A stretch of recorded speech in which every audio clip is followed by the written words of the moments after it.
وہ رسول اکرم صلی اللہ علیہ وسلم ہے. تو لوگوں نے رسول اکرم صلی اللہ تعالیٰ علیہ وسلم کے بارے میں کیا کچھ نہیں کہا. جی. آپ صلی اللہ تعالیٰ علیہ وسلم کے اوپر کس طرح کے لوگوں کی طرف سے اعتراضات کیے گئے, آپ کو ستایا گیا, آپ پہ جو ہے آوازیں کسی گئی نعوذ باللہ, حالانکہ آپ صلی اللہ علیہ وسلم اللہ تعالیٰ کی محبوب ترین ہستی ہے, لیکن پھر بھی آپ کو یہ سننا پڑا ہے. تو ہمیں یہ چیز ذہن میں رکھنی چاہیے کہ جب ہم نیکی کی طرف آئیں اور لوگ اس پہ اعتراض کریں, لوگ اس پہ باتیں کریں, تو ہمیں چاہیے کہ ہم ان لوگوں کی یہ والی جو باتیں ہیں ہم انہیں جو ہے اپنی نیکی کی راہ میں رکاوٹ نہ سمجھیں. یہاں پر ایک اور چیز بھی میں ایڈ کرنا چاہوں گا. لوگوں کی جو پہلی زندگی ہے, ماضی میں اگر ان سے کوئی غلطیاں اور گناہ ہوئے ہیں تو دیکھیں غلطیاں اور گناہ جو ہے وہ بھی تو دو طرح کے ہوتے ہیں نا. کچھ ہوتے ہیں کہ جن کا تعلق اللہ تعالیٰ کی ذات سے ہے, اور کچھ غلطیاں اور گناہ ایسے ہیں جن کا تعلق لوگوں سے ہے, جنہیں ہم اپنی عام زبان میں حقوق العباد کہتے ہیں, بندوں کے حق کہتے ہیں. تو بندوں کے جو حق ہیں ان کے بارے میں اللہ تعالیٰ کا یہ فیصلہ ہے کہ اگر کوئی شخص توبہ کر کے نیکی کی طرف پلٹ آیا ہے تو اسے چاہیے کہ لوگوں کے جو حقوق اس سے غصب ہو چکے ہیں وہ انہیں پورا کرنے کی کوشش کرے. لوگوں کے اس کے اوپر جو اس نے اگر کسی کا اس سے کوئی نقصان ہو گیا ہے, کوئی مالی معاملات ہیں یا لین دین کی جو چیزیں ہیں, اس کو کلیئر کر لیں, اس کو وہ کلیئر ضرور کرنے کی کوشش کرے, کیونکہ جو حقوق العباد ہیں ان کے بارے میں تو رسول اکرم صلی اللہ تعالیٰ علیہ وسلم نے یہ فرمایا ہے کہ اگر کوئی شخص دنیا میں انہیں مکمل نہیں کرتا, کلیئر نہیں کرتا, تو قیامت کے دن اس کی نیکیوں میں سے یہ چیز لی جائے گی. اور رسول اکرم صلی اللہ تعالیٰ علیہ وسلم دیکھیں شہید جو ہے اس کی کتنی عظمت ہے. آپ صلی اللہ علیہ وسلم نے فرمایا نفس المؤمن معلقۃ بدینہ حتی یقضی عنہ. اسی طرح کہ شہید کے بارے میں بھی اسی طرح کی روایت ہے کہ ایک مومن اور مسلمان جب وہ شہادت کے درجے پہ فیض ہوتا ہے لیکن اس پہ اگر قرضہ ہے, کوئی لوگوں کا اس کے اوپر کوئی حق ہے جو اس کی طرف سے حق تلفی کی گئی تھی, تو اس کی جو بخشش اور مغفرت ہے اسے پینڈنگ کر دیا جاتا ہے, اسے معلق کر دیا جاتا ہے. تو اسی لیے جو لوگوں کے حقوق ہیں, جو حقوق العباد ہیں, ان کا جو ہے کلیئر کرنا یہ ضروری ہے, اور اللہ تعالیٰ کے سامنے توبہ کرے, نیکی میں بڑھتے چلے جائیں. اللہ تعالیٰ نے فرمایا وَسَارِعُوا إِلَىٰ مَغْفِرَةٍ کہ اے لوگوں جو نیکی کے کام ہیں نا ان میں تم جلدی کرو. جو تم نے دیکھیں اگر مقابلہ بازی ہونی چاہیے, کمپٹیشن ہو, تو وہ نیکی کے کام میں ہونا چاہیے, نیکی کے کام میں ہونا چاہیے. اچھا ڈاکٹر صاحب آپ گفتگو سن رہے ہیں تو ڈاکٹر صاحب نے ایک جملہ دے دیا مجھے, نبی مکرم صلی اللہ علیہ وسلم سے بڑھ کے کون سی ذات ہے جو اللہ تعالیٰ کے بعد اس دنیا میں سب سے افضل شخصیت ہے. ان کی زندگی جس طرح سیرت نبوی صلی اللہ علیہ وسلم کو ہم دیکھتے ہیں تو نیکی کی کون سی ایسی مثالیں ہیں جن سے ہمیں سیکھ لینا چاہیے, کون سے ایسے واقعات ہیں جن کو آج یاد کر کے ہمیں اس حوالے سے نہیں رکنا چاہیے یار لوگ کیا کہیں گے, یار میرا تو ماضی یہ رہ چکا ہے, یار اس حوالے سے بتائیے گا. دیکھیے نبی اکرم صلی اللہ علیہ وسلم کی سیرت جو ہے وہ ہمارے لیے بہترین نمونہ ہے, اور وہ کھلی کتاب ہے. ہمیں نظر آتا ہے کہ آپ صلی اللہ علیہ وسلم زندگی میں کیسے رہے ہیں اور کیا کچھ انہوں نے کیا ہے. لیکن اس حوالے سے کہ آدمی یہ سمجھتے ہوئے کہ میں گنہگار ہوں اور اب میں نیکی نہیں کر سکتا, یا لوگوں کے تانے جو ہیں, تو اس حوالے سے سب سے پہلے تو ایک بات یاد رکھنی چاہیے کہ اللہ تعالیٰ نے جو آیت نازل کی ہے قرآن کریم میں, جو سب سے زیادہ پر امید قسم کی آیت ہے, اہل علم نے کے بارے میں بتایا ہے قُلْ يَا عِبَادِي الَّذِينَ أَسْرَفُوا عَلَىٰ أَنفُسِهِمْ لَا تَقْنَطُوا مِن رَحْمَةِ اللَّهِ. اے میرے وہ بندو کہ جنہوں نے اپنے ساتھ زیادتی کی ہے, حد سے گزر گئے ہیں, اللہ کی رحمت سے مایوس نہ ہو. وہ بھی اللہ کی رحمت سے مایوس نہ ہو. یعنی کبھی انسان یہ تصور نہ کرے کہ اللہ کی رحمت میرے گناہ کے آگے چھوٹی ہے. یہ تو گستاخی ہے نا اللہ کی, کہ ہم یہ سوچنے کی سمجھیں. بات ہے, بڑی اہم بات کی ہے جو آپ نے کی ہے. ہم نے کچھ دن پہلے بھی یہ ڈسکس کیا, ہم کیا سمجھتے ہیں کہ وہ ذات باری تعالیٰ میرے گناہ اس سے بڑے ہیں, میں اس سے زیادہ گناہ کر چکا ہوں. وہ ذات تو ذات باری تعالیٰ جس کی انفینٹی ہے, کوئی لمٹ نہیں ہے, جس کو کاؤنٹ نہیں کر سکتے, وہ اتنی بڑی ذات ہے. پلیز فرمائیے. تو اللہ تبارک و تعالیٰ کی رحمت سے بڑھ کر کوئی چیز نہیں ہے. اور اللہ تعالیٰ نے یہ فیصلہ بھی کر رکھا ہے وَرَحْمَتِي سَبَقَتْ غَضَبِي, کہ میری رحمت جو ہے وہ میرے غضب سے آگے ہے. تو اللہ تبارک و تعالیٰ لوگوں کو غضب سے پہلے رحمت سے نوازتا ہے. تو جو گنہگار ہے وہ مثال میرے ذہن میں بار بار آ رہی تھی کہ وہ 100 قتل والا شخص یس دہرا دیجیے جس نے نبی پاک صلی اللہ علیہ وسلم نے بتایا نا کہ بنی اسرائیل میں ایک شخص تھا کہ جس نے 99 قتل کیے تھے، مرڈر، اچھا خاصا کرمنل آدمی ہوگا نا، جس نے 99 لوگ جو ہے اس نے مار ڈالے، اور پھر وہ کسی عبادت گزار کے پاس گیا، اس کو جا کے پوچھا کہ میں نے اتنے قتل کیے ہیں تو آپ مجھے بتائیے کہ میری کوئی توبہ ہے؟ اب ان صاحب نے کہہ دیا کہ نہیں بھی اتنے گنہگار آدمی کے لیے کوئی توبہ نہیں. تو اس نے کہا اچھا چلے جہاں 99 مارے ہیں میں یہ 100 نمبر آپ کا 100 پورے کر ان کو بھی مار دیا. پھر کسی عالم کے پاس گیا اور ان کو جا کے پوچھتا ہے کہ میں نے 100 بندے مارے ہیں بھائی، اب میری کوئی توبہ ہے؟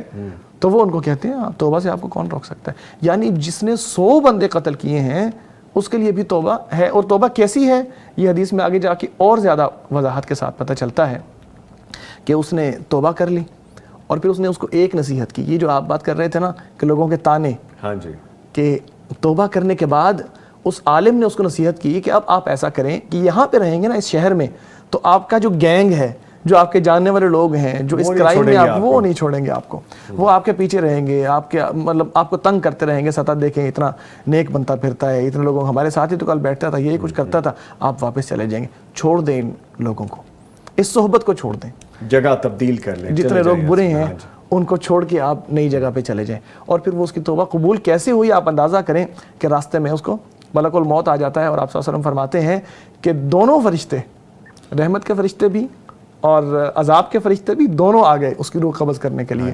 اب عذاب کے فرشتے تو کہنے لگے کہ اس نے کبھی کوئی نیکی کی ہے، اور رحمت کے فرشتے کہنے لگے توبہ کر کے آیا بھائی.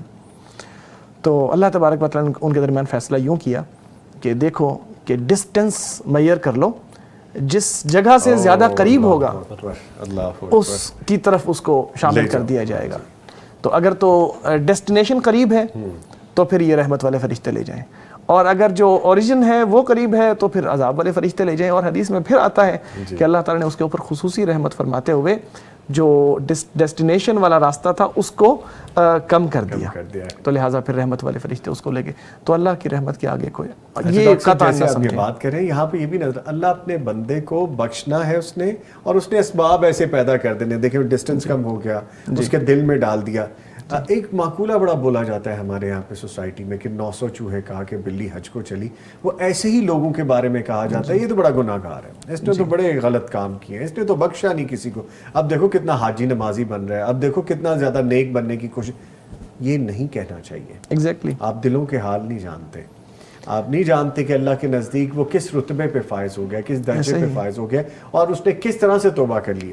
دو دھاروں والی تلوار ہے ویسے جس کی بات آپ کر رہے ہیں. ہاں جی، کہ ایک طرف تو وہ لوگ ہیں جو تانے دیتے نہیں چھوڑتے، اور دوسری طرف وہ لوگ ہیں جو واقعی میں لوگوں کے حق کھا کے تو پھر حاجی واقعی بنے پھر رہے ہوتے ہیں. دونوں طرح سے. میں پہلے بھی شاید کسی موقع پہ عرض کیا ہو یا بتایا ہو کہ حج کے موقع پہ حج ٹریننگ سیشنز جو ہوتے ہیں وہاں الحمدللہ اللہ تعالیٰ نے موقع دیا تو حجاج کا مکہ مکرمہ کے اندر ہی بلڈنگز کے اندر ٹریننگ کا سیشن چلا کرتا تھا. تو وہاں پہ میں اس بات کو دانستہ طور پر بار بار دہرایا کرتا تھا کیونکہ میں نے مثالیں دیکھی ہیں پاکستان کے اندر کہ پراپرٹیز کو وہاں پہ خاص طور پہ جب آپ دہراتے تھے ایسی بات. تو جب بھی ایسے لوگ ہیں نا جو پراپرٹی پہ قبضہ کیا، بہت سارا پیسہ آ گیا، اس کے بعد اسی پیسے کو لے کے پھر حج کرنے چلے گئے. تو وہ ٹریننگ سیشن کے شروع میں اخلاص کے حوالے سے بات کرتے ہوئے میں یہ بتایا کرتا تھا کہ بھی حج کے لیے آپ کا مال حلال کا ہونا ضروری ہے. ایسا نہ ہو کہ آپ پراپرٹیوں پہ قبضہ کر کے حج کرنے کے لیے آ جائیں، آپ کا حرام مال ہوگا تو آپ کا حج درست نہیں ہوگا. تو یقین کریں جب بھی میں نے بات کی 2-3 بندے میرے مجلس سے اٹھ کے گئے جی. تو یعنی کچھ لوگ ایسے ہیں کہ جو کر غلط رہے ہوتے ہیں اور پھر اتنے اس کے اوپر ڈٹے ہوئے ہوتے ہیں کہ اس کے خلاف کوئی بات سننا بھی گوارا نہیں کرتے کہ کوئی شخص جو ہے ہمیں کہہ کیوں دے کہ اللہ سے ڈرو، ہم نے جو کیا ہے ٹھیک کیا، ہمیں اس غلطی کا احساس نہ دلاؤ. تو ایسے لوگوں کو تو واقعی اللہ سے ڈرنا چاہیے. تالے لگ گئے، دل کالا ہو گیا، پھر ان کو کیسے سمجھ آئے گی؟ ہم تو ان لوگوں کی بات کر رہے ہیں کہ جن کو اللہ تعالیٰ موڑ لیتے ہیں، جن کو اللہ تعالیٰ اپنی طرف لے آتے ہیں، کوئی نہ کوئی سبب پیدا کر دیتے ہیں. یہ دستک دیتے رہیں تو دروازہ کھل جاتا ہے. اور جتنا زیادہ کسی کو کہا جائے گا، بار بار کہا جائے گا، بار بار کہا جائے گا. اور نبی پاک صلی اللہ علیہ وسلم کے بھی ارشادات ہیں نا کہ قرآن کریم کی کثرت سے تلاوت کرنا، موت کو کثرت سے یاد کرنا. بندے کے اندر احساس تو آئے نا کہ میں نے اللہ کے یہاں جواب دینا ہے، ان اموال کا جو میں نے لوگوں کے ہتھیائے ہیں، جو زبردستی لیے ہیں، ان کا جواب بھی تو دینا ہے نا. تو یہ احساس جب دل میں پیدا ہوگا، اللہ تعالیٰ سب کو ہدایت دے. لیکن بہرحال آپ کی بات اپنی جگہ درست ہے کہ کسی کو اس طرح تانے نہیں دینے چاہیے کہ آپ ایسا کر رہے تھے. نبی اکرم صلی اللہ علیہ وسلم کی سیرت کے جو واقعات جن کی طرف آپ نے اشارہ کیا ہے، تو نبی پاک صلی اللہ علیہ وسلم نیکی میں سب سے بڑھ کر تھے، جیسا کہ حدیث میں آتا ہے کان اجود الناس، سب سے بڑھ کر سخاوت کرنے والے تھے، سب سے بڑھ کر لوگوں کا فائدہ کرنے والے تھے۔ ابھی تھوڑی دیر پہلے ہی میں نے وہ حدیث عرض کی آپ کے سامنے کہ آپ صلی اللہ علیہ وسلم نے فرمایا کہ میں اپنے بھائی کے کسی کام کو کرنے کے لیے اس کے ساتھ اٹھ کے چلا جاؤں فری آف کاسٹ، جی، اور وہ احتکاف سے بھی زیادہ اچھا ہے۔ تو سب سے بڑھ کر آپ صلی اللہ علیہ وسلم لوگوں کا فائدہ کرنے والے تھے۔ حدیث میں آتا ہے بڑھیا آ کے آپ صلی اللہ علیہ وسلم کا ہاتھ پکڑتی اور کہتی میرا کام ہے، ہاں جی، تو آپ صلی اللہ علیہ وسلم ساتھ چل پڑتے، اور کئی مرتبہ روک کے آپ صلی اللہ علیہ وسلم سے بات کرتی تو آپ صلی اللہ علیہ وسلم رک جاتے اس کے لیے۔ تو اس طرح کے واقعات نبی اکرم صلی اللہ علیہ وسلم کی جو زندگی ہے یا آپ صلی اللہ علیہ وسلم کی سیرت ہے کئی ملتے ہیں ہمیں، لیکن سب سے بڑا واقعہ جو یاد تو ہر ایک کو ہے لیکن اس کو دہرانے کے اندر بڑا لطف ہے اور سبق بڑا ملتا ہے۔ دیکھیے عفو درگزر جی، کہ جب وہ لوگ کہ جنہوں نے آپ صلی اللہ علیہ وسلم کو قتل کرنے کی کوشش کی تھی، اپنے گھر سے اپنے شہر سے نکالا تھا، جب آپ صلی اللہ علیہ وسلم امپاور ہو کے دوبارا مکہ کو فتح کرنے کے لیے آتے ہیں تو وہ سبھی لوگ لرزتے ہوئے، ڈرے ہوئے، سہمے ہوئے کہ اب تو جناب گیا۔ تو آپ صلی اللہ علیہ وسلم کے سامنے آ کے جب وہ کھڑے ہوتے ہیں تو آپ صلی اللہ علیہ وسلم ان سے پوچھتے ہیں ما تظنون انی فاعل بکم، کیا سمجھتے ہو میں کیا کرنے والا ہوں آپ کے ساتھ؟ تو پھر وہ ایسا جواب دیتے ہیں کہ جس کی بنیاد پر پھر آپ صلی اللہ علیہ وسلم ان کو دوسرا جواب دیتے ہیں، کہتے ہیں کہ اخ کریم وابن اخ کریم، آپ بھی ہمارے اچھے بھائی ہیں، مہربانی کرنے والے بھائی ہیں، اور آپ کے والد بھی ایسے ہی تھے مہربانیاں کرنے والے، تو آپ بڑے کریم آدمی ہیں، مہربان آدمی ہیں، تو آپ بھی ہمارے پر مہربانی ہی کریں گے۔ تو آپ نے فرمایا لا تثریب علیکم اليوم اذهبوا فانتم طلقاء، جاؤ آزاد ہو، کہ آپ کے اوپر آج کوئی ملامت نہیں۔ تو یہ ہے آپ صلی اللہ علیہ وسلم کی نیکی کی ایک مثال کہ آپ صلی اللہ علیہ وسلم نے اپنی زندگی کے اندر کیسی کیسی نیکیاں کی۔ پھر اگر دیکھا جائے، سوری میں آپ کی بات کاٹ رہا ہوں، اس پہ ہم مزید بھی بات کریں گے، ڈاکٹر صاحب کو بھی شامل کریں گے، ایک وقفہ ہے، اس کے بعد دوبارہ حاضر ہوتے ہیں جی، بریک لے رہے ہیں پھر دوبارہ آ رہے ہیں۔ ڈاکٹر صاحبان ہمارے ساتھ موجود ہیں، اور نیکی کی راہ ہر کسی کے لیے ہے، سب نیکی کر سکتے ہیں، کسی کے لیے کوئی ممانعت نہیں ہے۔ نیکی کی مختلف صورتیں ہیں، ان پہ ہم ڈسکس کر رہے ہیں، اور یہ بھی نہیں ہے کہ ماضی کچھ ایسا گزرا ہے اور آپ کو یہ ہو جائے کہ اب میں نیکی کروں گا، یہ بھی نہیں سوچنا چاہیے۔ اللہ کا جو دروازہ ہے توبہ کا وہ ہمیشہ ہمارے لیے کھلا ہے، ہم جا سکتے ہیں، توبہ کر سکتے ہیں، نیکی کی راہ پہ چل سکتے ہیں، سب کے کام آ سکتے ہیں، اور اسی میں خیر و بھلائی ہے۔ ڈاکٹر صاحب ابھی کچھ دیر پہلے ہم بات کر رہے تھے کہ نیک اولاد بھی صدقہ جاریہ ہے، نیکی ہے۔ اولاد تو بات کی بات ہے، پہلے تو شادی کی بات ہے جی، تو شادی ایک ہی نیکی ہے یا دوسری شادی بھی نیکی ہے اور پھر اولاد نیکی ہے، اس پہ بھی بتائیے۔ جی بالکل، اولاد تو صدقہ جاریہ ہے، جیسے کہ نبی پاک صلی اللہ علیہ وسلم نے فرمایا ہے کہ جب انسان اس دنیا سے رخصت ہو جاتا ہے تو اس کو جو کام آنے والی چیزیں ہیں وہ تین ہی ہیں، ان میں ایک نیک اولاد بھی ہے جو انسان کے لیے جو ہے وہ اس کے لیے دعا کرتی ہے، اور قبر میں کسی انسان کا درجہ بلند کر دیا جاتا ہے، وہ پوچھتا ہے کہ میں نے کوئی نیکی تو نہیں کی، تو میرا درجہ بلند کیسے کیا گیا ہے؟ تو اس کو بتایا جاتا ہے بدعاء ولدک لک، تو آپ کی جو آپ اولاد ہے اس کی دعا کے ذریعے آپ کو درجہ بلند کیا گیا ہے، اور آپ کو یہ اس کی وجہ سے درجہ ملا ہے۔ اور ظاہر ہے کہ اولاد کا بنیادی ذریعہ شادی ہی ہے، اور اس کی ترغیب بھی نبی پاک صلی اللہ علیہ وسلم نے دی ہے، بلکہ قرآن کریم خود ارشاد فرماتا ہے وَأَنكِحُوا الْأَيَامَ مِنكُمْ، آپ میں جتنے لوگ غیر شادی شدہ ہیں ان کی شادیاں کراؤ، وَالصَّالِحِينَ مِنْ عِبَادِكُمْ وَإِمَائِكُمْ، حتیٰ کہ جو ایک دور تھا جس میں لونڈیاں اور غلام ہوتے تھے تو کہا کہ ان کی بھی، غلاموں کی بھی اور لونڈیوں کی بھی شادی کراؤ، کوئی معاشرے کے اندر ایسا شخص نہ رہے جو کوارا ہے، جس کے پاس کوئی شادی نہیں ہے۔ اور پھر نبی پاک صلی اللہ علیہ وسلم نے اس حوالے سے یہ بھی تلقین فرمائی کہ جب شادی کرو تو تزوجوا الولود الودود فإنی مکاثر بکم الامم یوم القیامہ، جب آپ شادی کرنے لگو تو اس چیز کا اہتمام کرو کہ آپ اس عورت سے شادی کرو یا دوسری سائڈ پہ اس مرد کا انتخاب کرو کہ جس کے اندر یہ صلاحیت زیادہ نظر آتی ہو بظاہر کہ وہ زیادہ اولاد پیدا کر سکتا ہے یا کر سکتی ہے، کیونکہ قیامت کے دن میں آپ کے ذریعے یا آپ کی کثرت کو دکھا کر لوگوں پر یا دوسری امتوں پر فخر کرنے والا ہوں۔ تو ظاہر ہے کہ بیوی بھی، شادی بھی، اولاد بھی، یہ ایک صدقات ہیں، یہ نیکیاں ہیں جو انسان کرتا ہے، اور جو اس کے اندر صرف ایک شادی کے بارے میں کہا گیا نہیں، ظاہر سی بات ہے کہ دوسری شادی بھی ایک نیکی ہے، اور اگر کسی کی پہلی دوسری ہو پھر تیسری ہے، جی بالکل، یعنی کہ 4 تک کی بات آپ جی 4 تک کی بات ہے۔ اور یہ اجازت بھی اسلام نے دی ہے. اور اگر انسان یہ سمجھتا ہے کہ سب کے درمیان عدل کر سکتا ہے, ان کو بھلے طریقے سے رکھ سکتا ہے, تو اس کے لیے بہتر ہے اور اچھا ہے.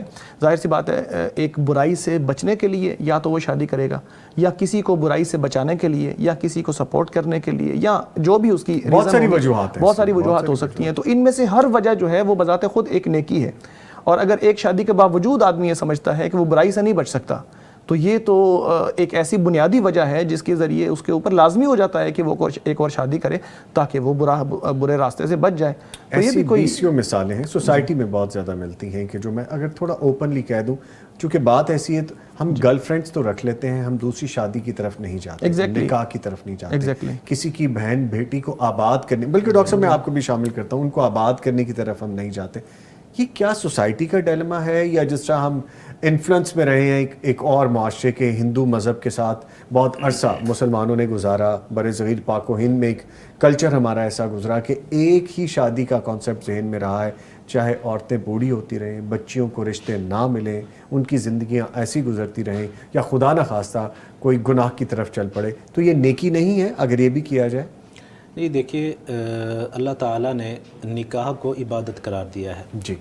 اور یہ اس لیے عبادت ہے کہ رسول اکرم صلی اللہ تعالیٰ علیہ وسلم نے خود بھی نکاح کیا, اور آپ صلی اللہ علیہ وسلم نے نکاح کی ترغیب دی, اور قرآن پاک میں بھی اللہ تعالیٰ نے نکاح کرنے کا حکم دیا ہے. تو اسی لیے نکاح جو ہے وہ کرنے چاہیے, یہ نیکی اور عبادت ہے. اور رسول اکرم صلی اللہ تعالیٰ علیہ وسلم نے بھی, اور آپ صلی اللہ علیہ وسلم کے جو صحابہ کرام تھے, وہ آپ صلی اللہ علیہ وسلم کی تعلیمات سے براہ راست جن لوگوں نے فیض حاصل کیا, جن لوگوں نے آپ صلی اللہ علیہ وسلم سے ڈائریکٹ علم حاصل کیا, اگر ہم ان کی زندگیوں کو دیکھیں, اس معاشرے کو دیکھیں, تو اس میں ایسا ہی تھا کہ جو ہے وہ ایک سے زیادہ شادی اور نکاح جو ہے ان کے اندر عام تھا. تو آج ہمارے معاشرے میں یہ چیز جو دیکھیں, آج ہمارے معاشرے میں ایک سے زیادہ شادی اور نکاح کو تقریباً غلط سمجھا جاتا ہے. لوگ جو ہے وہ اسے بڑی مشکل سے آپ نے کہا تقریباً غلط ہی سمجھا جاتا ہے زیادہ. جب بھی ہم دیکھتے ہیں سوسائٹی میں, ہم تینوں اگر باہر نکلتے ہیں تو جنگ و جدل شروع ہو جاتی ہے سر اس بات پہ. جی اچھا, یہ تقریباً بھی میں نے ذرا ہاتھ روک کے کہا. ٹھیک ہے. بہرحال کہنے کا مقصد یہ ہے کہ ہم اسے عبادت اور نیکی سمجھ کر کریں.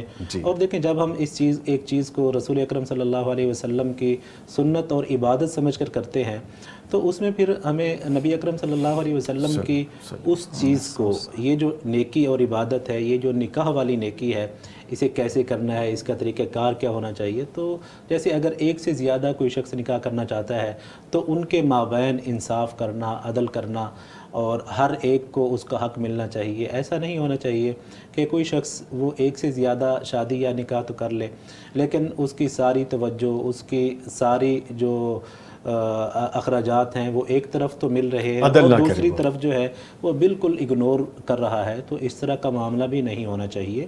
اللہ تعالیٰ نے جہاں پر جو ہے قرآن پاک میں شادی اور نکاح کا حکم دیا ہے, ایک سے زیادہ آپ کر سکتے ہیں, وہیں پر ہی اللہ تعالیٰ نے عدل و انصاف کا بھی کہا ہے. تو ہمیں یہ ضرور اپنے ذہن میں رکھنا چاہیے. ٹھیک ہے. اچھا سر, جس طرح ہم نیکی کے حوالے سے ابھی اسی حوالے سے اگر مجھے اجازت دیں تھوڑی سی, تو چونکہ عدل کی بات ہوئی ہے تو میں کلیریفیکیشن کر دوں. کئی مرتبہ ہمارے معاشرے کے اندر عدل کو غلط تصور بھی کیا جاتا ہے, یا اس کو مس انٹرپریٹ کیا جاتا ہے. عدل برابری کو نہیں کہا جاتا. یعنی یہ نہیں عدل کہ مثال کے طور پر آپ کے پاس اگر 1,00,000 روپیہ ہے تو 50,000 ایک کو دیں, 50,000 ایک کو دیں. یہ عدل نہیں ہے. عدل کیا ہے؟ ہر بیوی کی ضرورت اور اس کے اخراجات کو دیکھتے ہوئے اس کی ضرورت کو پورا کرنے کے لیے مناسب اماؤنٹ یا مناسب جو بھی دینے والی چیز ہے وہ دی جائے. ٹھیک ہے. یعنی مثال کے ساتھ بات زیادہ واضح ہو جائے گی کہ مثال کے طور پر ایک بیوی کے 2 بچے ہیں, 4 بچے ہیں, دوسری بیوی کے پاس ابھی بچے نہیں ہیں, یا ایک بیوی کے اخراجات زیادہ ہیں, دوسری بیوی کے اخراجات کم ہیں. تو اس میں عدل یہ تو نہیں ہوگا نا کہ آپ اس کو بھی اتنا ہی دیں, اس کو بھی اتنا ہی دیں, جبکہ اس کے ساتھ اولاد کے اخراجات بھی شامل ہیں, اس کے گھر کا رینٹ ہے, اس کی جگہ مختلف ہے. تو اس لیے عدل کا تقاضا یہ ہے کہ آپ سب کو ان کی ضروریات جو ہے وہ ان کے مطابق پورا کرتے چلے جائیں. اور اس کے اندر پھر اس کے اندر ایک اور ایلیمنٹ شامل ہو جاتا ہے کہ جس کے اندر جو چیز انسان کے اپنے بس میں نہیں ہوتی, جیسا کہ نبی اکرم صلی اللہ علیہ وسلم بھی برملا اظہار کیا کرتے تھے کہ میری محبوب ترین بیوی حضرت عائشہ رضی اللہ تعالیٰ عنہ ہے. یہاں تک کہ جب کسی نے آپ صلی اللہ علیہ وسلم سے یہ پوچھ لیا کہ اچھا یہ تو عورتوں میں سے آپ نے بتایا, تو بتائیں مردوں میں سے کون ہے محبوب ترین, تو بجائے اس کے کہ یہ کہیں آپ صلی اللہ علیہ وسلم یہ فرمائیں کہ میرا ساتھی ابو بکر رضی اللہ تعالیٰ عنہ, آپ صلی اللہ علیہ وسلم نے یہ فرمایا ابوہا, کہ عائشہ رضی اللہ تعالیٰ عنہ کے والد یہ مجھے سب سے زیادہ عزیز ہیں. تو یہ بات ہے کہ یہ جو محبت ہے یا جو دلی جھکاؤ ہے, رجحان ہے انسان کا, یہ تو انسان کے بس میں عام طور پر نہیں ہوتا. تو اللہ تبارک و تعالیٰ نے انسان کے ذمے جو ڈالا ہے وہ فزیکل چیزوں کے اندر, وہ جو پیسوں کی وہ ہے تقسیم ہے, اس حوالے سے لازمی قرار دیا ہے کہ عدل کرے. نبی پاک صلی اللہ علیہ وسلم بھی جب تقسیم کر دیا کرتے تھے اپنی بیویوں کے درمیان ان کے خرچے کو, تو پھر کہا کرتے تھے اے اللہ یہ میری تقسیم ہے اس چیز میں جو میرے ہاتھ میں ہے, اب جو چیز میرے ہاتھ میں نہیں ہے اس کے حوالے سے میرا مواخذہ نہ فرمائیے گا. تو یہ دعا کیا کرتے تھے نبی پاک صلی اللہ علیہ وسلم. اب دیکھیں نا, ایک بیوی مثال کے طور پر خوبصورت ہے, ایک بدصورت ہے, ایک بوڑھی ہے, ایک جوان ہے, ایک بیمار ہے, ایک تندرست ہے, اور کئی چیزیں اس کے اندر انوالو ہو سکتی ہیں.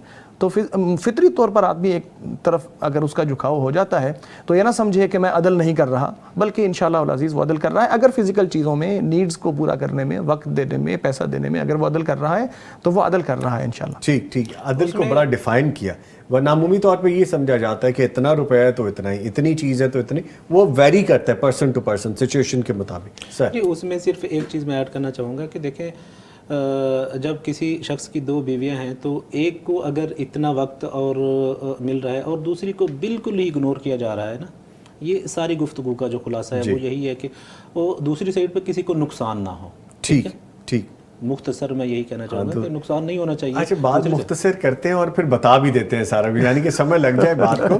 تو بات بالکل واضح بھی ہے کہ دونوں طرف پیرالل ہونا چاہیے, چاہے وقت کے حساب سے, محبت کے حساب سے, ذمہ داریوں کے حساب سے چیزیں پیرالل ہونی چاہیے. اچھا سر, جو نیکی کے بعد شیطان کے وسوسے بھی پھر آ جاتے ہیں کہ میں نے یہ کیا, اور سم ٹائمز آپ پراؤڈ فیل کرنے لگ جاتے ہیں نیگیٹو اسپیکٹ میں, نیگیٹو سینس میں, اس سے کیسے بچا جا سکتا ہے؟ یا پھر آپ ثابت قدم نہ رہیں, شیطان ایسے ایسے وسوسے ڈالتا رہے, اس سے کیسے بچا جا سکتا ہے؟ دیکھیں, سب سے بہترین نیکی تو وہی ہے نا جس کے بارے میں رسول اکرم صلی اللہ علیہ وسلم نے فرمایا کہ جو انسان مستقل مزاجی سے کرتا رہے وہ تھوڑی نیکی ہو لیکن وہ تادیر اور مستقل مزاجی سے کرتا رہے. اور اگر کوئی شخص جو ہے وہ ایک مرتبہ تو بہت لمبی چوڑی عبادت کر دیتا ہے اور اگلے 20 دن وہ بھول جاتا ہے کہ میں نے عبادت کرنی ہے یا نہیں کرنی, تو اسی لیے آپ تھوڑی نیکی کریں لیکن وہ مستقل کریں, مستقل مزاجی سے کریں, اس پہ جو ہے آپ مداومت اختیار کریں. تو شیطان جو ہے اس کے بارے میں رسول اکرم صلی اللہ علیہ وسلم نے فرمایا کہ یجری من الانسان مجری الدم, کہ انسان کی رگوں میں جو شیطان ہے یہ دوڑتا ہے. تو شیطان کی طرف سے وسوسے, دیکھیں جو شخص نیکوکار ہے, نیکی کے اندر وہ آگے بڑھ رہا ہے, تو ظاہر سی بات ہے شیطان کو اس سے تکلیف ہوگی, وہ شیطان اور ابلیس کا وہ ٹارگٹ بنے گا. شیطان ظاہر سی اس کا کام ہی یہی ہے نا کہ لوگوں کو جو نیک راہ ہے اس سے ہٹانا, تو اس کے پیچھے وہ پڑیں گے شیطان جو ہیں اسے نیکی کی راہ سے ہٹانے کے لیے. تو جو شخص نیکی کی راہ پہ ہے اسے چاہیے رسول اکرم صلی اللہ علیہ وسلم کے اس حدیث کو سامنے رکھتے ہوئے کہ وہ اپنی نیکی کو مستقل مزاجی سے کرے. جب وہ مستقل مزاجی سے کرے گا تو اس کی عادت اور اس کی روٹین بن جائے گی اور شیطانی بہکاوا جو ہے وہ کم سے کم اس کے اندر جو ہے مبتلا ہونے کے چانسز ہوں گے. اور شیطان کے بہکاوے سے, اس کے وسوسوں سے بچنے کے لیے جو رسول اکرم صلی اللہ علیہ وسلم, دیکھیں شیطان جو ہے یہاں پر ہمیں یہ چیز بھی سمجھ لینی چاہیے, ہم نے تو یہ سمجھتے ہیں کہ شیطان جو ہے وہ صرف جو ایک ابلیس جو ہے, جو شیطان ہے جس کے بارے میں رسول اکرم صلی اللہ علیہ وسلم نے فرمایا کہ جب رمضان داخل ہوتا ہے تو شیطان جو ہے اسے جکڑ دیا جاتا ہے. تو یہ حدیث بالکل درست ہے, لیکن رسول اکرم صلی اللہ تعالیٰ علیہ وسلم کے اور اسی طرح قرآن پاک میں اللہ تعالیٰ نے جو آخری صورت ہے قل اعوذ برب الناس مالک الناس الہ الناس, اس صورت کے آخر میں اللہ تعالیٰ نے فرمایا من الجنۃ والناس. یہ جو شیطنت ہے, یہ جو شیطان ہونا ہے, یہ ایک کیفیت کا نام ہے, اور یہ کیفیت جو ہے جنوں کے اندر بھی ہوتی ہے اور انسانوں میں پہ بھی طاری ہو سکتی ہے. تو شیطان جو ہے وہ جنوں میں سے بھی ہو سکتے ہیں اور انسانوں میں سے بھی ہو سکتے ہیں.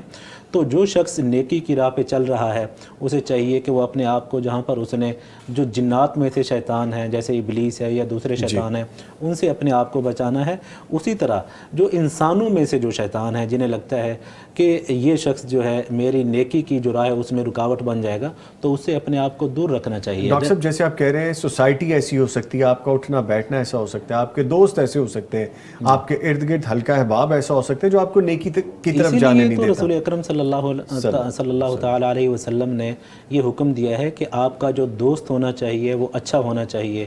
لا تصاحب الا مؤمنا، یہ اللہ کے پیغمبر علیہ الصلوۃ والسلام کا فرمان ہے کہ اپنا ساتھی اور اپنا دوست ایک مومن شخص کو بناؤ۔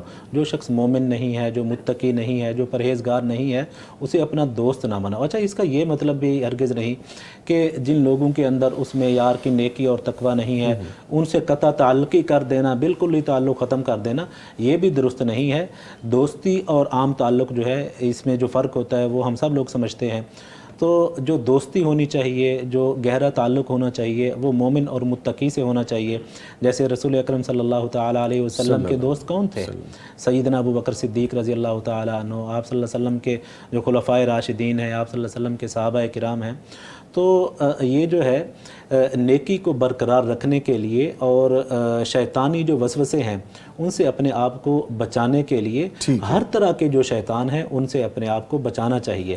نہیں تو یہ جو شیطان ہے یہ انسان کو ہر جگہ پہ، ہر سطح پہ، اس کی تو کوشش ہی یہی ہے کہ وہ لوگوں کو جنت کی راہ پہ، کیونکہ جو نیکی کی راہ ہے وہ جنت کی راہ ہے، تو شیطان لوگوں کو اس جنت کی راہ سے ہٹا کر وہ تو چاہتا ہے نا کہ جو میرا ٹھکانہ اور انجام ہے میں ان سب کو اپنے ساتھ لے جاؤں۔ اچھا پھر ڈاکٹر صاحب رمضان مبارک میں بڑا پیٹتا ہوگا شیطان، کہتا ہوگا اف نماز کے لیے بھی جا رہا ہے، یہ میرا پوٹینشیل کلائنٹ تھا یہ اتنا، اب تو نماز کے لیے بھی جا رہے ہیں، آج تو یہ قرآن کریم کی تلاوت بھی کر رہا ہے، یعنی اس طرح کی چیزیں جو یہ دیکھیں کتنی بڑی سعادت اور نیکی ہے کہ رمضان جو ہے یہ نیکی کو بڑھانے کے لیے اللہ تعالیٰ نے ہمیں ایک بہترین موقع دیا ہے، اور یہ نیکیوں کا موسم بہار ہے رمضان جو ہے، اس میں رات کو عبادت کریں، دن کو روزہ رکھیں، قیام اللیل کریں، قرآن پاک کی تلاوت کریں، اعتکاف کا پورا اعتکاف ہے، لیلۃ القدر ہے جس کے بارے میں اللہ تعالیٰ نے فرمایا کہ 1000 سال کی جو عبادت ہے اس سے بھی زیادہ بہتر جو ہے صرف ایک رات کی عبادت ہے۔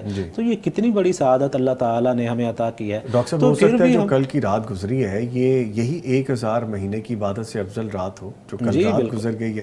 اچھا اس کے آثار بھی ویسے کہے جا رہے تھے کہ آج کی میں نے پکچرز بھی صبح مارننگ کی دیکھی، پتہ نہیں آپ نے دیکھا یا نہیں، ارلی مارننگ بڑی ٹھنڈی سی روشنی تھی، ٹھنڈک رات سے ہی بہت اچھی تھی، ایون کہ صبح مارننگ میں بھی بڑی اچھی ٹھنڈک تھی، پر اللہ تعالیٰ بہتر جانتے ہیں کہ جی تھی یا نہیں تھی، لیکن ہم تو صرف جستجو میں ہی رہ سکتے ہیں۔ جیسے ابھی ڈاکٹر صاحب فرما رہے تھے کہ بیچارہ پوٹینشیل کلائنٹ شیطان کہتے ہیں کہ نکل گیا میرے ہاتھ سے، یہ اس نے عبادات بھی کر لی ہیں، طاق رات بھی اس کو مل گئی ہے، آخری عشرے میں اعتکاف بھی اس نے کر لی ہے، یہ ساری عبادات ہم رمضان میں ساری نیکیاں کرتے ہیں، یہی نیکیاں رمضان کے بعد ہم کیسے ریٹین کر سکتے ہیں کہ ہم عام دنوں میں بھی کریں رمضان کے علاوہ بھی؟ آپ نے اپنی گفتگو کے آغاز میں فرمایا تھا کہ یہ ایک ٹریننگ سیشن ہوتا ہے جس سے ہم گزرتے ہیں، یہ ایک سیگمنٹ ہوتا ہے جس کے ذریعے ہم تیار ہو جاتے ہیں، تو بالکل وہی بات ہے جو آپ نے کی تھی کہ یہ دراصل انسان کی پیوریفیکیشن کے لیے رکھا گیا ہے تاکہ وہ بقیہ سال میں اس جو پیوریفیکیشن ہے اس سے فائدہ اٹھاتے ہوئے ایمان کا جو لیول ہے اس لیول تک آ جائے کہ اگلے رمضان تک پھر اتنا کم نہ ہو جائے کہ آدمی ایمان سے ہی جاتا رہے یا عبادات یا فرائض سے ہی جاتا رہے۔ تو بنیادی طور پر رمضان المبارک میں انسان نے عبادتیں کی ہوتی ہیں، بہت ساری ایسی عبادتیں کی ہوتی ہیں جو رمضان کے علاوہ نہیں کرتا۔ اب جو کر لی ہیں تو ان عبادتوں کو کرنے کے بعد بنیادی کام جو کرنے والا ہے وہ یہ ہے کہ جو ہم نے اس بالٹی میں، فار ایگزامپل بتاتا ہوں، اس بالٹی کے اندر جو پانی ہم نے بھرا ہے اس کو اس کے اندر سنبھال کے رکھنا ہے، ایسا نہ ہو کہ ہم اس کو گرانا شروع کر دیں، کیا اس پیندے کو ہی ہم سوراخ والا کر دیں کہ وہ ڈرین ہوتا ہے۔ ایگزیکٹلی، اور یہی جو ہم گناہ کرتے ہیں اس کے بعد یہ یا کچھ ایسی کام کر جاتے ہیں جو ریاکاری والے ہوں، یا پھر کچھ ایسے گناہ ہوں جو نیکیوں کو ختم کرنے والے ہوں یا ان کا اجر ضائع کرنے والے ہوں، تو ان سے بچنا چاہیے تاکہ ان کی جو اجر ہے وہ ختم نہ ہو۔ ساتھ ساتھ پھر نیکی کے اوپر قائم رہنا، اہل علم بیان کرتے ہیں کہ نیکی کی قبولیت کی علامت یہ ہے کہ انسان نیکی کے بعد نیکی کرے، یعنی اگر آپ کی عبادت قبول ہوئی ہے، آج جو خطبہ ابھی تھوڑی دیر پہلے ہی میں نے ترجمہ کیا ہے مکہ مکرمہ کا، اس میں امام صاحب یہ فرما رہے تھے کہ اب اپنے دل کو دیکھیے اس وقت کہ اگر تو آپ کا دل اس وقت عبادت کی طرف مائل ہے اور اس میں ایمان کا لیول جو ہے وہ رمضان کے شروع کی بنسبت اب بہت زیادہ آپ کو نظر آ رہا ہے اور فرق محسوس ہوتا ہے اپنے اندر، تو اللہ کا شکر ادا کیجئے کہ یہ قبولیت کی علامت ہے الحمدللہ۔ اور اگر آپ یہ سمجھتے ہیں کہ آپ کا ایمان کا لیول ویسا نہیں ہے، آپ کا دل جو ہے وہ نیکی کی طرف متوجہ نہیں ہے بلکہ اب بھی وہ غفلت میں ہے، تو پھر آپ ڈر جائیں کہ جو آپ نے اگر کام کیے بھی ہیں تو عین ممکن ہے کہ وہ قبول نہ ہوئے ہوں۔ تو نیکیوں کی قبولیت کی فکر کرتے ہوئے یہ سوچنا چاہیے کہ اگر میں نے اب برائیاں کی تو نیکی کے بعد برائی تو بدترین چیز ہے، بہترین چیز تو یہ ہے کہ نیکی کے بعد اور نیکی کی جائے۔ تو نیکی اگر کر لی ہے تو اس کو سسٹین کرنے کے لیے، اس کو مینٹین کرنے کے لیے، اس کو سنبھالنے کے لیے اور نیکیاں کریں، اور دین ہمیں یہی بتاتا ہے۔ آج خطبے میں پھر سے میں وہی بات کروں گا کہ آج چونکہ رمضان ختم ہو رہا ہے تو خطبے میں بھی یہی باتیں آئی تھیں تو وہ ریکال ہو رہی ہیں کہ وہاں پہ بات ہوئی تھی۔ ڈاکٹر صاحب جو آپ بات کر رہے ہیں نا، ہم چونکہ ٹرانسمیشن کر رہے ہوتے ہیں اور ٹرانسمیشن میں ہمیں بہت سارے ایسے تعاون کرنے والے ساتھی جڑ جاتے ہیں کہ جو کہ پیغام ٹی وی پہ کال کر کے اپنے تعاون کے حوالے سے رقم بتاتے ہیں، کہتے ہیں کہ میں اتنا ڈونیٹ کرنا چاہتا ہوں یا اتنا میں تعاون کرنا چاہتی ہوں، اتنا صدقہ کرنا چاہتے ہیں ہم۔ یہ تو وہ لوگ ہیں جو کھلے بندوں نیکی میں کھل کے اظہار کرتے ہیں۔ اچھا، اور کچھ لوگ ایسے ہوتے ہیں کہ جو کہتے ہیں ہم خاموشی سے نیکی کریں، دکھاوا نہ ہو جائے۔ ان دونوں کے بارے میں نے بات کرنی ہے، لیکن ابھی ایک بریک آ گیا، اس کے بعد یہ بات کرتے ہیں۔ لیجیے ایک وقفہ لیتے ہیں، اس کے بعد دوبارہ حاضر ہوتے ہیں، ہمارے ساتھ رہیے گا۔ رب کی طرف نادان پھر رمضان مغفرت کا ہو گیا سامان پھر رمضان۔ گفتگو کو آگے لے کے بڑھتے ہیں، ڈاکٹر صاحبان ہمارے ساتھ موجود ہیں۔ ڈاکٹر عاطف صاحب، ابھی ہم کچھ دیر پہلے بات کر رہے تھے کہ نیکی کی ترغیب دینا، اور کچھ لوگ چپکے سے نیکی کرتے ہیں، کچھ لوگ سب کے سامنے کرتے ہیں تاکہ باقی لوگ بھی ترغیب حاصل کر سکیں، انکریجمنٹ ہو، حوصلہ بنے۔ تو ہمارے جو ویورز ہیں کالز کرتے ہیں پیغام ٹی وی کے ساتھ تعاون کرنے کے حوالے سے، تو کچھ ہمیں چپکے سے لکھ کے میسج کر دیتے ہیں، کچھ ہمیں لائیو بتاتے بھی ہیں۔ سو یہاں پہ موقع بن گیا، میں دوبارہ سے ریمائنڈر دے دوں جی، اگر آپ پیغام ٹی وی کے ساتھ تعاون کرنے والوں میں شامل ہونا چاہتے ہیں تو آپ ہمیں کال کر سکتے ہیں۔ ہمارا نمبر ہے 042111700 یعنی 042111700 اور 000۔ اس پہ ڈائل کیجئے، پیغام ٹی وی کے ساتھ تعاون کرنے والوں میں شامل ہو جائیے۔ آپ اپنی زکوٰۃ، صدقات، عطیات یا تعاون، کوئی بھی صورت جو آپ کو بہتر لگتی ہے آپ بھیجنا چاہتے ہیں، آپ ہمیں بھیج سکتے ہیں، فون کر کے ہم سے رابطہ کر سکتے ہیں۔ آپ ہمارے واٹس ایپ نمبر پہ ہمیں میسج کر سکتے ہیں جو کہ ہے 0321565200 یعنی 0321565200۔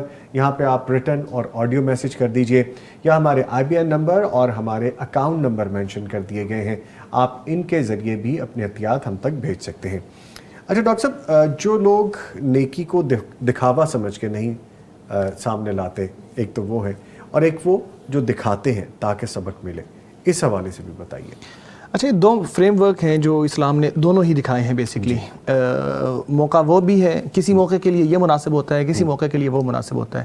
قرآن کریم میں جو اس حوالے سے آیت آئی ہے اس میں اللہ تبارک و تعالیٰ نے ارشاد فرمایا ان تبدوا الصدقات فنعما ہی، اگر آپ صدقات کو سب کے سامنے دکھا کے کرو تو بہت خوب ہے، وَإِن تُخْفُوهَا وَتُؤْتُوهَا الْفُقَرَاءَ فَهُوَ خَيْرٌ لَكُمْ، اگر آپ ان کو چھپا کے فقراء تک پہنچا دیں تو یہ آپ کے لیے زیادہ اچھا ہے۔ تو دونوں فریم ورک ہمیں نظر آتے ہیں۔ ایک طرف ہمیں دین یہ بتاتا نظر آتا ہے کہ جب آپ صدقہ کریں تو آپ کا دایاں ہاتھ صدقہ کرے اور بائیں ہاتھ کو پتہ بھی نہ چلے کہ کیا ہو گیا ہے، یعنی اتنی رازداری کے ساتھ، اتنا چھپ کے کہ آپ صدقہ کر رہے ہیں لیکن کسی کو معلوم نہیں ہوا کہ آپ نے صدقہ کر دیا ہے۔ اور دوسری طرف ہمیں نبی اکرم صلی اللہ علیہ وسلم یہ بھی کرتے ہوئے نظر آتے ہیں کہ صحابہ کرام کو علی الاعلان کہا جاتا ہے کہ آپ صدقات کو اکٹھا کر کے لائیں، اور پھر لوگ آتے ہیں اور بتاتے ہیں کہ میں اتنا کر کے آیا ہوں، جیسا کہ حضرت عمر رضی اللہ تعالیٰ عنہ اور حضرت ابوبکر رضی اللہ تعالیٰ عنہ کا جو کمپٹیشن ہے صدقات کے معاملے میں، وہ سامنے آتا ہے کہ حضرت عمر رضی اللہ تعالیٰ عنہ یہ دیکھا کرتے تھے کہ حضرت ابوبکر کتنا رضی اللہ تعالیٰ عنہ کتنا مال لے کے آئے ہیں، کتنا صدقہ لے کے آئے ہیں، تو وہ ان کے ساتھ کمپٹیشن کرنے کی کوشش کرتے تھے۔ تو کہتے جب بھی میں نے کمپٹیشن کیا حضرت ابوبکر کے ساتھ، حضرت ابوبکر ہی آگے نکلے ہیں۔ بالآخر جب غزوہ تبوک کا موقع آیا تو میں نے اپنے مال کو 2 حصوں میں کیا اور ایک حصہ میں لے کے نبی پاک صلی اللہ علیہ وسلم کے پاس آ گیا، آدھا مال، اور میں نے اپنی طرف سے سوچا کہ میں نے بڑا تیر مار دیا ہے، آج تو میں جیت جاؤں گا، آج تو میں جیت جاؤں گا۔ لیکن حضرت ابوبکر تھے وہ اپنے گھر کا سارا ہی مال لے کر آ گئے تھے، اور اس دن پھر ظاہر اظہار ہوا نبی پاک صلی اللہ علیہ وسلم کے سامنے، سب کے سامنے، کہ حضرت عمر نے کہا مجھے تو لگتا ہے کہ ان کو تو گناہ ہوگا کہ انہوں نے تو اپنا سارے گھر کا مال ہی لے آئے ہیں۔ تو آپ صلی اللہ علیہ وسلم نے پھر ان سے پوچھا بھی کہ آپ گھر والوں کے لیے کیا چھوڑ کے آئے ہیں؟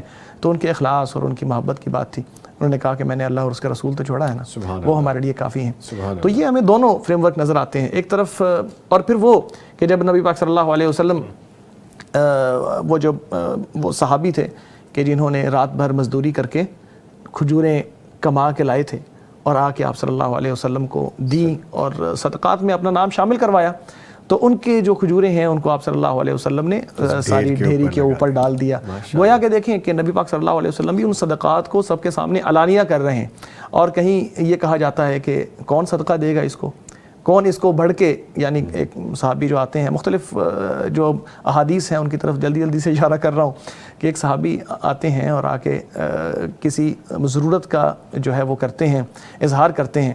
تو آپ صلی اللہ علیہ وسلم اس کو یہ کہتے ہیں کہ آپ یوں کیجئے, گھر سے کوئی چیز لے کے آئیے جو بھی آپ کی ہے. تو وہ لے کے آتے ہیں. تو آپ صلی اللہ علیہ وسلم صحابہ سے کہتے ہیں اچھا اس کو کون خریدے گا؟ تو یہ بھی ایک صدقے کی شکل ہی تھی کہ جب آپ کو کسی چیز کی ضرورت نہیں ہے, کسی کی ضرورت پوری ہو جائے اس لیے آپ نے خرید لیا. تو آپ نے فرمایا کون اس کو اتنے کا خریدے گا؟ اچھا نہیں, کون اس کو اس سے زیادہ اماؤنٹ میں خریدے گا؟ کون اس کو اس سے زیادہ اماؤنٹ میں خریدے گا؟ تو گویا کہ وہ صدقے کی ایک بولی ٹائپ لگی. تو لوگوں کو کہا کہ کون زیادہ صدقہ دے گا. تو ایک دوسرے کو اپریشیٹ کرنے کے لیے, ایک دوسرے کا حوصلہ بڑھانے کے لیے, ایک دوسرے کو یہ راہ دکھانے کے لیے کہ یہ بھی ایک نیکی کا راستہ ہے. اور ظاہر ہے کہ پیغام ٹی وی ایک نیکی کا کام کر رہا ہے, اور لوگوں کے لیے آج کے دور میں سمجھتا ہوں بہت بڑی ضرورت ہے کہ ہر بندے کے ہاتھ میں موبائل ہے اور ہر بندہ ٹی وی چینل اپنے گھر میں دیکھ رہا ہے. اور یہ ایک گیپ ہے کہ جہاں پہ ہمیں کوئی ایسا اوتھینٹک چیز عام طور پہ ہمارے معاشرے کے اندر نظر نہیں آتی کہ جس کے اندر واقعی قرآن و سنت کے مطابق صحیح تعلیمات پیش کی جا رہی ہوں.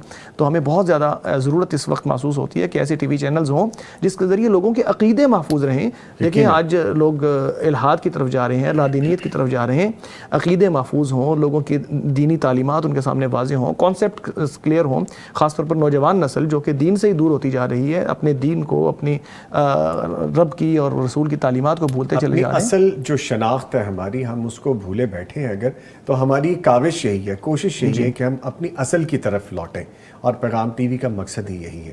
بلکہ یہ بات اور بھی میں یہاں پہ آپ سے شیئر کرتا چلوں کہ آج انشاءاللہ تعالیٰ یہ تو افطار ٹرانسمیشن ہے, ابھی کچھ دیر بعد ہم سب دعا میں شامل ہوں گے, لیکن رات کو جب ہماری بلیسڈ نائٹ ٹرانسمیشن ہوگی ہم 11 بجے خصوصی دعا بھی کروائیں گے, اس میں آپ سب نے شامل ہونا ہے انشاءاللہ تعالیٰ. تو آج پیغام ٹی وی پہ جو ہماری نشریات ہیں بلیسڈ نائٹ ٹرانسمیشن, اس میں خاص طور پہ 11 بجے ہم خصوصی دعا بھی کروائیں گے انشاءاللہ. ابھی دعا میں وقت ہے, جو ہماری ابھی دعا ہونی ہے افطار کی, لیکن ابھی تھوڑا سا وقت ہے کہ ہم گفتگو مزید کر لیتے ہیں. اچھا ڈاکٹر صاحب, جی ڈاکٹر صاحب کی گفتگو میں ایک چیز شامل کرنا چاہوں گا کہ صدقہ کرتے ہوئے بہتر راہ کیا ہے کہ ہم خفیہ کریں یا علی اعلان کریں, لوگوں کے سامنے صدقہ کریں. تو یہ دونوں طریقے جو ہے اسلام ہمیں بتاتا ہے. البتہ اس میں ایک چیز کا خیال رکھنا چاہیے کہ جہاں پر اگر کوئی آدمی جو ہے وہ علی اعلان صدقہ کرتا ہے اور اس کے پیچھے اگر خدا نہ خواستہ اس کا مقصد یہ ہے کہ بعد میں احسان جتلانا, تو یہ چیز جو ہے یہ صدقے کو ضائع کر دینے کے مترادف ہے. گویا کہ ایک شخص نے کسی مستحق شخص کو کوئی صدقہ دیا, اس پہ کوئی احسان کیا, بعد میں اسے وہ جتلاتا ہے, احسان جتلاتا ہے, تو یہ چیز اس کی نیکی کو اور اس احسان کو, اس صدقے کو ضائع کر دیتی ہے. اس چیز سے اپنے آپ کو بچانا چاہیے. ڈاکٹر صاحب یہاں پہ ایک اور چیز بھی ہے, جیسے آپ نے فرمایا کچھ لوگ نیکی اس لیے بھی نہیں کرتے, خیر کا کام اس لیے بھی خاموش ہو جاتے ہیں یا ایک قدم پیچھے ہٹ جاتا ہے, کہیں ریاکاری نہ ہو جائے, کہیں دکھاوا نہ ہو جائے. ریاکاری اور دکھاوے کا جو ہے وہ اتنا زیادہ بھی اپنے اوپر جو ہے نہیں کرنا چاہیے. دیکھیں آپ جب دل سے ہی آپ اللہ تعالیٰ کے لیے ایک کام کر رہے ہیں, اور اللہ تعالیٰ نیتیں تو جانتے ہیں. رسول اکرم صلی اللہ علیہ وسلم نے فرمایا انما الاعمال بالنیات, عمل جو ہے اللہ تعالیٰ نیتوں کے مطابق ہی قبول فرماتا ہے. تو ہر انسان جس نیت اور جس مقصد سے نیکی کر رہا ہوتا ہے وہی بہتر جانتا ہے, اور اس کا اللہ تعالیٰ بہتر جانتا ہے. یہاں پر جو ہے میں جو گزارش کرنا چاہ رہا تھا وہ یہ ہے کہ صدقات کے حوالے سے رسول اکرم صلی اللہ علیہ وسلم نے فرمایا ما نقص صدقۃ من مال, کہ جو صدقہ ہے اللہ تعالیٰ کی راہ میں جو خرچ کرنا ہے اس سے مال کے اندر کمی واقع نہیں ہوتی. اور رسول اکرم صلی اللہ علیہ وسلم کا جو اپنا طریقہ کار ہے کہ رمضان المبارک میں آپ صلی اللہ علیہ وسلم چلتی ہوا سے بھی تیز صدقات و خیرات فرمایا کرتے تھے. تو یہ چیزیں ہمارے لیے نمونہ ہیں. تو آج جو ہے ہم دیکھیں کہ پیغام ٹی وی کس انداز میں ہمارے لیے یہ سب کچھ کر رہا ہے. قرآن و سنت کی مستند تعلیمات ہمارے سامنے پیغام ٹی وی کے ذریعے اگر آ رہی ہے تو ہمارا یہ فرض بنتا ہے کہ ہم اس کے اوپر خرچ کریں, اس کے جو اخراجات ہیں ان کا خیال رکھیں. اور اسی طرح دیکھیں رسول اکرم صلی اللہ تعالیٰ علیہ وسلم کی جو تعلیمات ہے اس میں ہمیں یہ بھی ملتا ہے کہ انسان جو کچھ بھی کماتا ہے، ٹھیک ہے نا، ایک تو ہے نا اگر کسی شخص کی خدا نہ خواستہ حرام کمائی ہے، غلط طریقے سے وہ کماتا ہے، وہ تو اس کے اوپر وبال ہے ہی. جو شخص اس کی کمائی جو ہے وہ ٹھیک راہ سے کماتا ہے، اس کے متعلق بھی رسول اکرم صلی اللہ علیہ وسلم نے یہ تو فرمایا ہے کہ انسان جو کچھ بھی کماتا ہے اس کا اس نے قیامت کے دن اللہ تعالیٰ کے سامنے حساب دینا ہے، جواب دے. رسول اکرم صلی اللہ علیہ وسلم نے فرمایا کہ اس وقت تک کوئی شخص قیامت کے دن اپنا ایک قدم بھی آگے نہیں بڑھا سکے گا جب تک وہ چند سوالوں کے جواب نہیں دے گا. تو ان سوالوں میں سے ایک سوال یہ بھی ہے کہ اے میرے بندے، تو نے جو کمایا ہے وہ کہاں سے کمایا ہے، اور تو نے جہاں پر خرچ کیا ہے کہاں پر خرچ کیا ہے. تو دیکھیے یہ جو صدقہ کرنا ہے یہ پھر ہمارے لیے اللہ تعالیٰ کی طرف سے ایک بہت بڑی، میں سمجھتا ہوں، نیکی بھی ہے اور ہمارے لیے ایک نعمت بھی ہے کہ تاکہ باقی سارے کا ہم نے جواب دینا ہے. یہی صدقے والا جو ہم اللہ تعالیٰ کی راہ میں خرچ کریں گے، جو ہے وہ کسی بھی انداز میں اللہ تعالیٰ کے راستے میں خرچ کریں گے تو وہ ہمارے لیے نیکی، اور قیامت کے دن ہمارے لیے وہ ذخیرہ آخرت ہے، ہمارے لیے وہی بنے گا. اچھا ڈاکٹر صاحب یہ چیز بتائیے گا کہ کچھ لوگ نیکی تو کرنا چاہتے ہیں، نیت ہوتی ہے ان کی نیکی کرنے کی، لیکن وہ عمل نہیں کر پاتے اس پہ کیا کہیں گے؟ دیکھیں اگر کسی شخص نے پورے عزم سے نیکی کرنے کا ارادہ کر لیا ہے، کوئی ایسی رکاوٹ بن گئی کہ وہ نیکی نہیں کر سکا، ٹھیک ہے، تو اس کے بارے میں رسول اکرم صلی اللہ علیہ وسلم نے فرمایا کہ جس شخص نے نیکی کا ارادہ کیا ہے تو اسے بھی اللہ تعالیٰ نیکی کا اجر عطا فرما دیتا ہے، اور اگر وہ اس پہ عمل کر لے تو اسے 10 نیکیاں ملتی ہیں، 10 سے لے کر 700 تک اللہ تعالیٰ نیکیاں عطا فرماتا ہے. اور اسی طرح اگر کسی انسان کے ذہن میں کوئی غلطی یا گناہ کرنے کا ارادہ ہوا، وہ غلطی اور گناہ کرنے سے اس نے اپنے آپ کو روک لیا تو اس پہ بھی اللہ تعالیٰ نیکی عطا فرما دیتا ہے. اور اگر اس نے وہ غلطی اور گناہ کر لی، اللہ کی نافرمانی کر لی، تو اس پہ کیا ہوتا ہے، ایک ہی گناہ لکھا جاتا ہے. تو دیکھیے اللہ تعالیٰ کتنی مہربان ذات ہے کہ جہاں پر نیکی لکھنے کا معاملہ ہے کہ صرف آپ نے نیکی کرنے کا ارادہ کیا، عزم کیا، اس پہ نیکی لکھ دی جاتی ہے، اجر لکھ دیا جاتا ہے. اور جب آپ نیکی کر گزرتے ہیں تو 10 نیکیاں لکھ دی جاتی ہیں. تو یہ کتنی بڑی اللہ تعالیٰ کی طرف سے ہمارے لیے لگتا ہے کہ اللہ تعالیٰ بہانے ڈھونڈتے ہیں اپنے بندے کو بخشنے کے. بالکل ایسے ہی ہے، بالکل ایسے ہی ہے. اللہ تعالیٰ جو ہے وہ نیکیوں کو بڑھاتا ہے، نیکیوں کا جو اجر ہے اللہ تعالیٰ اسے بڑھاتا ہے. اور جو گناہ ہے یا جو انسان کی نافرمانیاں ہیں، اللہ تعالیٰ اس کے لیے ہمیں مواقع فراہم کرتا ہے کہ میرا بندہ جو ہے اسے جو غلطیاں ہو گئی ہیں، جو گناہ ہو گئے ہیں، وہ ان سے توبہ کر لے، ان سے جو ہے وہ اپنے آپ کو روک لے. یہ رمضان جب شروع ہوتا ہے تو کیا کہتا ہے رسول اکرم صلی اللہ علیہ وسلم نے فرمایا کہ ایک منادی کرنے والا، آواز لگانے والا، وہ آواز لگاتا ہے کہ یا باغی الخیر اقبل، اے نیکیوں کے اندر، بھلائی اور خیر کے کاموں کے اندر بڑھنے والا، اب تو تیرا سیزن شروع ہو گیا ہے، ٹھیک ہے نا، رمضان کے اندر زیادہ سے زیادہ نیکیاں کر لے. اور اگر کوئی شخص جو ہے وہ برائیوں کے اندر مبتلا ہو چکا ہے، اللہ کی نافرمانیوں کے اندر لگ چکا ہے، تو اسے بھی کہا جاتا ہے یا باغی الشر اقصر، اب تو رک جا، رمضان جیسا عظیم مہینہ آ گیا ہے، اب تو خدا خوفی کر لے، اللہ تعالیٰ سے ڈر جا، اپنے آپ کو ان گناہوں سے روک کر جو نیکی کی راہ ہے، اور یہی راہ جو ہے انسان کو جنت کی طرف لے جاتی ہے، تو اس راہ پہ اپنے آپ کو گامزن کر لے. ڈاکٹر صاحب جیسے کہہ رہے ہیں نا، تو مجھے ایک دم ذہن میں ابھی آیا کہ جیسے ہم پیغام ٹی وی کی ٹیم ہے، یہاں پہ موجود ہیں، سارا سال ہم نشر و اشاعت کے حوالے سے کام کر رہے ہیں، دین کے حوالے سے ہی کام کر رہے ہیں، ہمارے پروگرامز چل رہے ہیں، لیکن جیسے ہی رمضان آتا ہے تو جیسا یہ جملہ کہا کہ اللہ کے کام کے لیے جڑ جا، شروع ہو جا، نیکیوں کو اکٹھا کرنا شروع کر دے، تو ہمیں وہ اپنی پریکٹس بھی یہی لگ رہی ہے. الحمدللہ بڑی اچھی وائب آئی ہے. اچھا ڈاکٹر صاحب یہ فرمائیے گا کہ جو جدید دور ہے، یہ ہمارا سوشل میڈیا کا دور ہے، میڈیا کا دور ہے، الیکٹرانک میڈیا کا دور ہے، تو نیکی کے فروغ کے مؤثر طریقے کیا ہو سکتے ہیں سوشل میڈیا پہ؟ ہم کوئی خیر کی ویڈیوز اپلوڈ کر دیا کریں، کوئی نیکی کی طرف راغب کرنے کے لیے کوئی حدیث اپلوڈ کر دیا کریں، کیا کیا ذرائع ہو سکتے ہیں؟ جدید میڈیا کے استعمال کے ساتھ بہت سارے کام ہو سکتے ہیں دین کے. یعنی جیسے ہی آپ کسی نیکی کا ارادہ کرتے ہیں اور سوشل میڈیا کو اس میں استعمال کرنے کی کوشش کرتے ہیں تو آپ کے لیے نیکی کے راستے بہت سارے کھل جاتے ہیں. نبی پاک صلی اللہ علیہ وسلم نے یہاں تک ارشاد فرمایا ہے کہ الکلمۃ الطیبہ صدقہ، اچھا بول جو آپ بولتے ہیں یہ بھی صدقہ ہے اور یہ بھی نیکی ہے.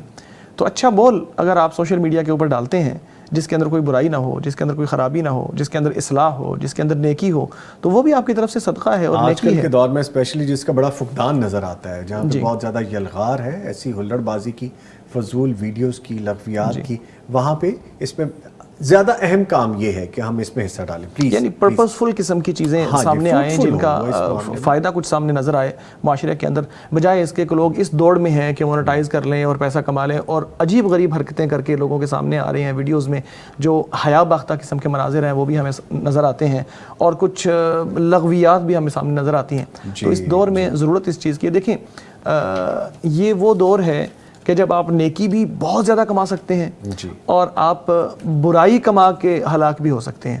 یعنی دیکھیں کہ نبی اکرم صلی اللہ علیہ وسلم نے ایک خاص قسم کی سزا کا ذکر کیا جب وہ اسراء اور معراج کے سفر پہ گئے تھے، کہ ایک شخص ہے اس کو مختلف طریقے سے سزا دی جا رہی ہے، بار بار اس کے جو ہے نا ایک کہہ لیں کہ پتھر ہے وہ اس کے منہ میں ڈالا جا رہا ہے۔ تو پوچھا گیا کہ کون ہے، تو آپ صلی اللہ علیہ وسلم کو جبریل علیہ السلام نے بتایا کہ یہ وہ شخص ہے یکذب الکذب تبلغ الآفاق، یہ وہ شخص ہے جو جھوٹ بولتا ہے اور اس کا جھوٹ دنیا میں پھیل جاتا ہے۔ نوٹ کرنے والی بات ہے، سمجھنے کی، اس سے آگے نہیں چاہیں گے، اس سے آگے کچھ کہنے کی بھی ضرورت نہیں ہمیں پڑے گی۔ سوشل میڈیا کا جب ہم نے ذکر کیا تو یہ بہترین ایگزامپل ہے جو آپ نے بتا دی کہ جو جھوٹ پھیلاتا ہے اور جو دنیا بھر میں پھیل جاتا ہے جھوٹ۔ ٹھیک ہے جی، اب اس میں 1 سیکنڈ لگتا ہے، یعنی آپ نے ایک جھوٹ بولا، ہم دیکھتے ہیں کہ کئی لوگ غلط نیت سے اور کچھ لوگ نیک نیتی سے بھی اس چیز میں شامل ہو رہے ہیں۔ یعنی نبی پاک صلی اللہ علیہ وسلم کے طرف جو احادیث منسوب کرنے والی بات ہے یا من گھڑت چیزیں نبی پاک صلی اللہ علیہ وسلم کی طرف یا قرآن کریم کی طرف منسوب کرنے والی بات ہے کہ ہم نے کہا کہ نبی پاک صلی اللہ علیہ وسلم نے فرمایا، اور پھر اپنی بات یا فلاں اللہ کی بات لگا کے کہا کہ یہ نبی پاک صلی اللہ علیہ وسلم کی بات ہے، جو کہ حقیقت میں ہے نہیں، جو کہ حقیقت اس پہ ہم اپنی ٹرانسمیشن میں تقریباً ڈیلی بات کرتے ہیں اور ایسی چیزوں کو ہم رہنمائی کے ذریعے منع کرتے ہیں کہ یہ مت کریں۔ لیکن اس کے ساتھ ہی میں اپنے معزز مہمانوں کا شکریہ ادا کروں گا۔ ہمارے ساتھ موجود رہے فضیلت الشیخ ڈاکٹر محمد عاطف الیاس صاحب، سر آپ کے آنے کا بہت شکریہ، اور فضیلت الشیخ ڈاکٹر عبدالقیوم عبدالستار صاحب، ڈاکٹر صاحب آپ کے بھی آنے کا بہت شکریہ، تھینک یو ویری مچ۔ اچھا لگتا ہے جب ایسے مہمان آتے ہیں، ہمارے مستقل ساتھی ہیں لیکن ایسی نشست ہماری آن اسکرین ہی ہوا کرتی ہے جب بھی ہوتی ہے، so thank you very much ji, ہمیں سکھانے کا بہت شکریہ۔ ابھی ہم دعا میں ہاتھ اٹھائیں گے، آپ سب بھی شامل ہوں گے جنہوں نے ہمیں دعا کے لیے لکھا ہے یوٹیوب کے لائیو لنک پہ، اور جو ہمیں دیکھ رہے ہیں، ایک دعا یہ ہے جس میں ہم ابھی شامل ہوں گے، اور ایک دعا رات کو 11 بجے ہم لازمی کریں گے آج کی ٹرانسمیشن کے پلس نائٹ کے اینڈ میں۔ میں گزارش کروں گا ڈاکٹر صاحب آپ دعا کروا دیں، اور ہمیں ایک میسیج موصول ہوا ہے صغیر احمد ورک صاحب سیالکوٹ سے ہیں، ان کے والدین کے لیے بھی مغفرت کی دعا کر دیجیے گا۔ آئیے ہم سب دعا میں شامل ہوتے ہیں۔ لا الہ الا اللہ العظیم الحلیم، لا الہ الا اللہ رب العرش العظیم، لا الہ الا اللہ رب السماوات ورب الارض ورب العرش الكریم، اللہم لک الحمد حتی ترضى ولك الحمد إذا رضيت ولك الحمد بعد الرضا ولك الحمد على كل حال، لك الحمد بكل نعمة أنعمت بها علينا في قديم أو حديث أو خاصة أو عامة أو سر أو علانية، لك الحمد بالإسلام ولك الحمد بالإيمان ولك الحمد بالمال والأهل والمعافاة، اللهم لك الحمد كله ولك الشكر كله وإليك يرجع الأمر كله علانيته وسره، اللهم إنا نسألك رضاك والجنة ونعوذ بك من سخطك والنار، اللهم إنا نسألك رضاك والجنة ونعوذ بك من سخطك والنار، اللهم إنا نسألك من خير ما سألك منه عبدك وحبيبك سيدنا محمد صلى الله عليه وسلم وعبادك الصالحون، ونعوذ من شر ما استعاذ منه سيدنا محمد صلى الله عليه وسلم وعبادك الصالحون. اللهم إنا نسألك موجبات رحمتك وعزائم مغفرتك والعزيمة على الرشد والغنيمة من كل بر والسلامة من كل إثم، ونسألك الفوز بالجنة والنجاة من النار، ونسألك الفوز بالجنة والنجاة من النار. اللهم بعلمك الغيب وقدرتك على الخلق أحينا ما علمت الحياة خيرا لنا، وتوفنا إذا كانت الوفاة خيرا لنا، واجعل آخر كلامنا من الدنيا شهادة أن لا إله إلا الله وأن محمدا رسول الله، وتوفنا وأنت راض عنا غير غضبان، واجعل القبور بعد فراق هذه الدنيا من خير منازلنا، وافسح فيها ضيق ملاحدنا. اللهم اجعلها رياضا من رياض الجنة، ولا تجعلها حفرا من حفر النار، برحمتك يا أرحم الراحمين. اللهم ثبتنا بالقول الثابت في الحياة الدنيا وفي الآخرة. اللهم ثبتنا بالقول الثابت في الحياة الدنيا وفي الآخرة. نسألك الاستقامة على دينك، ونسألك أن ترزقنا الاستقامة على دينك حتى نلقاك ونحن نشهد أن لا إله إلا أنت وأن محمدا عبدك ورسولك.